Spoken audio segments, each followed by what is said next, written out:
একাধিকবার মুক্তির তারিখ পিছিয়ে যাওয়ার পর অবশেষে প্রেক্ষাগৃহে আসছে সেই সিনেমা বনলতা সেন। জানা গেছে জীবনানন্দ দাশের কালজয়ী কবিতার নামে এই সিনেমাটি মুক্তি পাবে ঈদুল আজহায়। 15 মে সামাজিক যোগাযোগ মাধ্যমে সিনেমাটির একটি নতুন পোস্টার প্রকাশ করেন মাসুমা রহমান নাবিলা।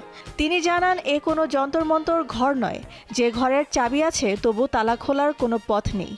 কে থাকে সেই ঘরে? বনলতা সেন আসছে এই ঈদে দর্শকদের নিকটস্থ প্রেক্ষাগৃহে।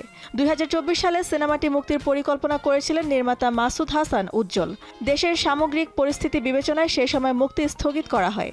পরে গত বছরের ঈদুল ফিতরে সিনেমাটি মুক্তির আলোচনা থাকলেও শেষ পর্যন্ত তা সম্ভব হয়নি। 2021 থেকে 2022 অর্থবছরে 70 লাখ টাকা সরকারি অনুদান পাওয়া এই সিনেমাটিতে নাবিলা ছাড়াও কবি জীবনানন্দ দাশের চরিত্রে অভিনয় করেছেন খায়রুল বাশার। এছাড়াও অভিনয় করেছেন সোহেল মণ্ডল, নাজিবা বাশার, প্রিয়ন্তী উর্বি, রূপন্তী আকিদ, শরীফ সিরাজ ও সুমাইয়া খুশি।